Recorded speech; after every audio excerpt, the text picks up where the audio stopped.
Sampling Muscadine Grape Wines. William Hovey Smith, 2011. I'm Hovey Smith, and it's the dark of the moon. And now it's time to talk about Southern wines and the secrets thereof. Yes, in the South, we cannot grow the European varietals of grapes on our coastal plain, our Piedmont, or along the Gulf Coast of the United States. However, we do have native Muscadine grapes, such as the Scuppernong, and from these can be made a variety of wines. Now, some of which are very, very good, and others of which are not so hot. But I want to take you through these and explain to you how to tell the difference. On the table beside me, I have a wine from the San Sebastian Winery in St. Augustine, Florida. Unfortunately, I drunk it all. I can tell you about it, but I can't taste it with you. This wine here is from the Duplin Winery on the Outer Banks of North Carolina. And this one here from the Still Pond Vineyard down in South Georgia. So all of these are interesting wines. Just because they're not from California or not from Europe or not from the European varietals doesn't mean that they are not interesting wines. They certainly are. And you can find some real treasures here. You can also, incidentally, make your own, and we'll get around to that in a follow-up video. Okay, so let's taste one of these wines. This wine, called Magnolia, is a semi-dry wine. I like semi-dries. I don't like the very sweet, typical Muscadine grape wine.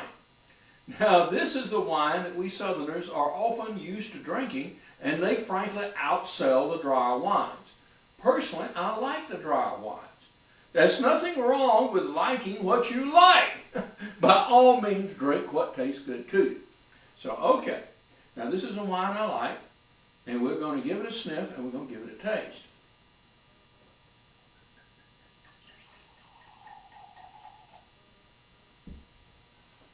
Okay. It smells of muscadines. It smells like the good grapes they are. There's no reason to disguise the smell of muscadine grapes, or the taste either, for that matter, although many people have tried. The wine looks good. It has a nice color. I don't see any sediments in it. Okay.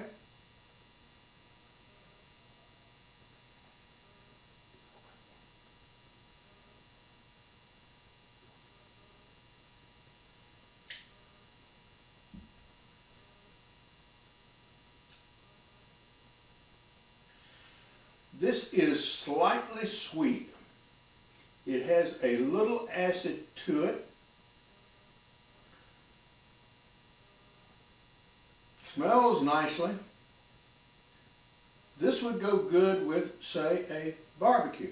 And is one reason why I bought this wine. All right. And that's good. A good, honest, well-done wine. Okay. Now we try this one from Still Pond Vineyard. I'm always a little bit suspicious when I see very fancy bottles of wine.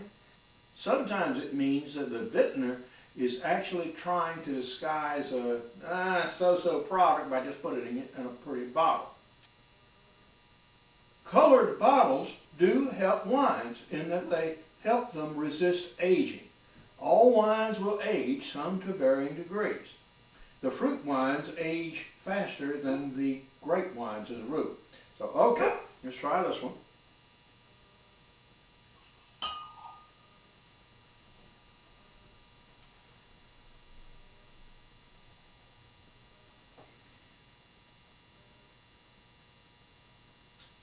It has good color.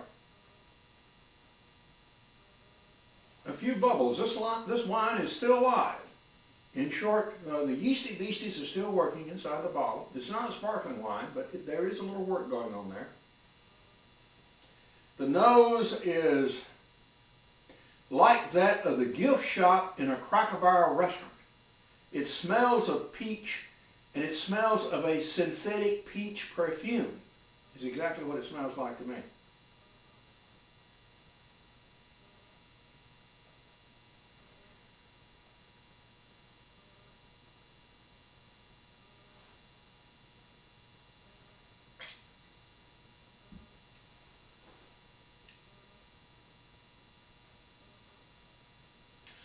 They did manage to get a peachy taste to it.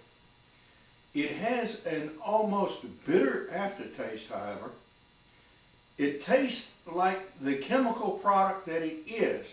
I do not find it at all pleasant. Some people may like it, but I'm not fond of that one. All right, so this is a couple of wines. What makes the difference? You make the difference. I don't care if a bottle of wine costs $4 or $400 a bottle. If it doesn't taste good to you, it's not worth having. So sample your wines and find out what you like. And don't forget these Muscadine-based wines.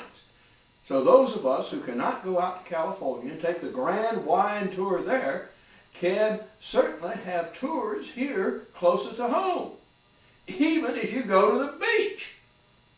So think about these wines. But now, this is Hovey Smith reminding you to hunt what you eat what you hunt. Be legal, be ethical, be safe. Goodbye, and see you next time. I'm probably best known for my book, Backyard Deer Hunting, Converting Deer to Dinner for Pennies a Pound. The wines shown are the San Sebastian Vineyards Vintner's Red from St. Augustine, Florida, Duplin's Magnolia from Rose Hill, North Carolina, and the Confederate Peach Wine from Still Pond Vineyards down in Arlington, Georgia. For more information on my books, videos, blogs, and radio show, Hovey's Outdoor Adventures, go to my website, www.hoveysmith.com. Good hunting and good eating from the outdoors.